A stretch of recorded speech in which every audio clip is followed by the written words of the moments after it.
सब टीचर के पास। तो कुछ लोग रिसर्च में काम करते हैं और वो उन तरह के प्रिंसिपल्स को जोड़कर एक ऐसा मॉडल बना देते हैं जो टीचर्स यूज कर सकते हैं। तो मैं आपके साथ 3 मॉडल्स शेयर कर रही हूँ। एक है एक्सपीरियंशियल लर्निंग, एक है ब्रेन बेस्ड लर्निंग और तीसरा है बैकवर्ड डिजाइन। ये तीनों हम अभी पढ़ेंगे। तो मैं पीपीटी आपको दे दूंगी, आपको इसमें मतलब ये कोई सीक्रेट नहीं है, आपको आपके व्हाट्सएप ग्रुप में मिल जाएगा। एक्सपीरियंशियल लर्निंग कहते हैं, वो ये कहते हैं कि स्टूडेंट ज़्यादा सीखते हैं जब उनकी लर्निंग एक्सपीरियंस और उस एक्सपीरियंस पे रिफ्लेक्ट करने का नतीजा हो। कि बजाय इसके कि आप उनको क्लास में कुछ सिर्फ बताएं, आप उनको करने के भी मौके दीजिए। अगर मैं ये लर्नर प्रोफाइल ऐसे भी तो कर सकती थी कि क्या आपको वो सब याद रहता, या आपके दिमाग में इतने आइडियाज आते, या आपका कनेक्शन बैठता है ऐसे करिकुलम के साथ, या आप ये प्रिंसिपल्स निकाल पाते जो आपने कल निकाले। पर आप क्यों कर पाए? क्योंकि आपने अपने अनुभव से और एक्सपीरियंस से सीखा, एक दूसरे से बातचीत करके सीखा। तो ये कहा जाता है कि जब आप एक अनुभव और अवलोकन कुछ ऑब्जर्व करके और फिर उस अवलोकन और अनुभव पे सोचना, सिर्फ अनुभव करने से नहीं होता, उसके ऊपर सोचना, उससे नई लर्निंग निकलती है। तो ये एक साइकिल होता है कि पहले कुछ करो, फिर उस पर सोचो, उस पर कुछ एक्सपेरिमेंटेशन करो और फिर उस एक्सपीरियंस को कंक्लूड करो। कंक्लूड करना भी जरूरी है। जो अब हम कर रहे हैं, हम ये क्या कर रहे हैं, हाँ कौन सा वाले गोले पे काम हो रहा है जो अब हो रहा है? ये 4 गोले, एक ग्रीन है, एक येलो है, एक ब्लू है, एक पिंक है। ग्रीन, हाँ जी पिंक, क्योंकि हम कॉन्सेप्चुलाइज कर। तो हमने कल एक्सपीरियंस लिया, फिर हमने उस पर सोचा और हमने कुछ एक्सपेरिमेंटेशन भी किया, और अब हम जो कर रहे हैं वो क्या कर रहे हैं, कॉन्सेप्चुलाइज कर रहे हैं। तो ये है आपका एब्स्ट्रैक्ट कॉन्सेप्चुलाइजेशन, और ये सर्कल ऐसे चलता रहता है। जो दूसरा फ्रेमवर्क है वो है ब्रेन बेस्ड लर्निंग, और इसके बारे में हमने बहुत सारी बातें की हैं। ये ब्रेन बेस्ड लर्निंग में कोई ज्ञान नहीं है, सिर्फ हमने ह्यूमन बीइंग्स को ऑब्जर्व करके देखा है कि जब लोग कुछ सीखते हैं तो कैसे सीखते हैं। तो कुछ ऐसी बातें हैं कि सबका दिमाग यूनिक होता है, आपने खुद ही बोला, हर बच्चा अलग होता है। अगर थ्रेटन होंगे, फियर होंगे तो बच्चे नहीं सीखेंगे। सर ने भी कल बोला, मैं नहीं बोला क्योंकि मुझे हेजिटेशन है, मैं ह्यूमिलिएट ना हो, मेरे मैम सर मुझे ना डांटे। अगर इस तरह का एनवायरनमेंट होता है या स्ट्रेस भी होता है तो वो आपके ब्रेन सेल्स को किल करता है। तो हम बहुत सारी नई चीज़ें इसलिए नहीं करते क्योंकि हम डरते हैं।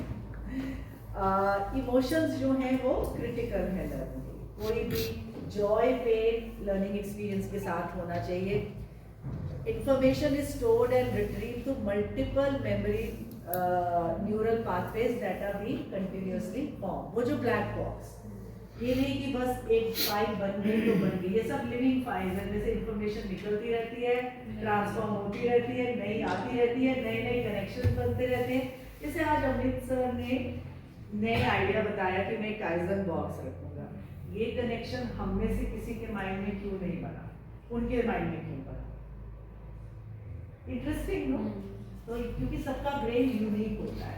आपके माइंड में कोई और कनेक्शन बना होगा जो आपने शायद नहीं शेयर किया। सर के दिमाग में आया कि 20 लर्निंग कुछ पैटर्न्स जो हैं वो हमारी अंडरस्टैंडिंग को ड्राइव करते हैं। अब बहुत कंडीशनड लोग हैं। मैं एक बार किचन में काम कर रही थी, हमारी गैस का लाइटर खराब हो गया। मेरी बेटी जो बड़ी वाली है उसने मुझे माचिस दी, मैंने माचिस खोली, जैसे ही मैंने माचिस खोली जो तीलियां थी वो नीचे गिर गई। क्या हुआ होगा? उल्टी बोलते हो क्या हम लोग? मैंने सीधी खोली। आप बिल्कुल ठीक बोल रहे हैं, कुछ तो उल्टा हुआ ना। मैंने तो सीधी खोली थी। पैकिंग उल्टी। पैकिंग उल्टी नहीं थी, उसने उल्टी करके डाली हुई थी, क्योंकि उसने मीनिंग मीनिंग ढूंढता है। अगर आप मीनिंग मिलेगा तो कुछ एक्सेप्ट करेगा, नहीं मिलेगा तो नहीं। तो प्लीज़ अपने स्टूडेंट से नाराज़ मत हुआ करिए, ये कुछ करते नहीं है। उनका ब्रेन रिस्पॉन्सिबल है, क्योंकि ब्रेन सारे ह्यूमन बींग्स का ब्रेन ऐसा होता है। अगर आपको अभी इस समय इस डिस्कशन में मीनिंग नहीं मिल रहा हो तो आप ध्यान नहीं दें।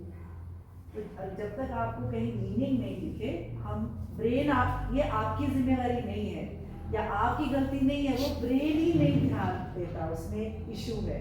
एक और प्रिंसिपल है लर्निंग का, इससे मुझे ध्यान आया, स्टिमुलस को वेरिएट करना। आजकल अटेंशन स्पैन बहुत कम होता जा रहा है, तो अगर आप 15-20 मिनट से ज़्यादा एक तरह से बोल रहे हैं तो आपका ब्रेन स्विच ऑफ।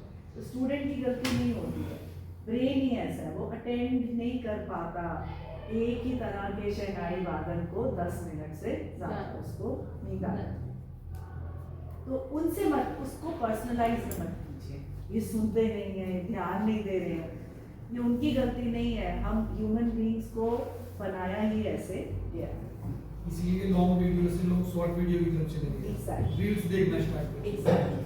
क्योंकि वो अटेंशन स्पैन, आपको काम करना पड़ेगा उनके साथ, धीरे धीरे अटेंशन स्पैन करना। अगर हम किसी चीज़ में बहुत डीपली इंटरेस्टेड है, एनग्रॉस्ड है, फिर हम उनकी तरफ ध्यान देते हैं, वरना हम ज़्यादा।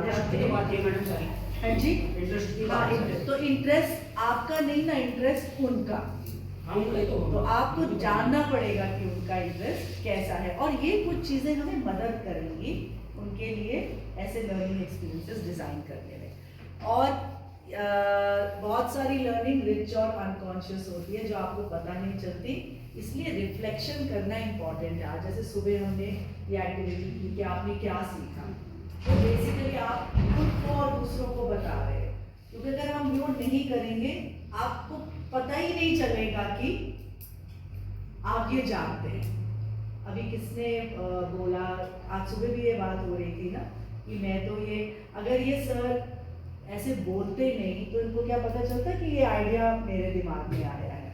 तो ये बोलना, उस जो भी आपकी अनकॉन्शियस लर्निंग है उसको कॉन्शियस बनाना भी इम्पॉर्टेंट है, और रिफ्लेक्शन उसके लिए बड़ी इंटरेस्टिंग टेक्निक है कि जो भी वो जानते हैं उनसे बुलवाइए कि वो क्या जानते हैं। दूसरों के साथ काम करने से हमारा ब्रेन हमेशा ज़्यादा करता है। आपकी ये जो ग्रुप वर्क है ये इसीलिए कराया जाता है। आज सुबह भी हमने ये बोला कि अपना भी आइडिया सोचो, दूसरों से भी सुनो, क्योंकि आपका brain better, we are social beings, human beings are, आपने पढ़ा होगा ना, man is a social animal. तो हम आइसोलेशन में नहीं ऑपरेट करते, हमारी प्रकृति ऐसी है। और brain develops with various stages of readiness. तो हम कॉन्टेक्स्ट सेटिंग की जो बात कर रहे थे कि जितना रेडी होगा उतना ज़्यादा सीखेगा, और ऐसा कोई हमारी फिक्स्ड नहीं है, अलग अलग चीज़ों में अलग अलग लेवल पे, अलग अलग दिन पे, अलग अलग घंटे में हमारा अलग अलग रेडीनेस होता है। आपका वही स्टूडेंट सुबह बड़ा अटेंटिव होगा, शाम को एनरिचमेंट। जितना हम अपने ब्रेन को नए कनेक्शंस देंगे उतना बेटर हमारा ब्रेन। ये वो नहीं चीज़ कि इसको आराम दो तो ये हेल्दी रहेगा, आप इसे जितना काम कराएंगे ये उतना ही हेल्दी रहेगा।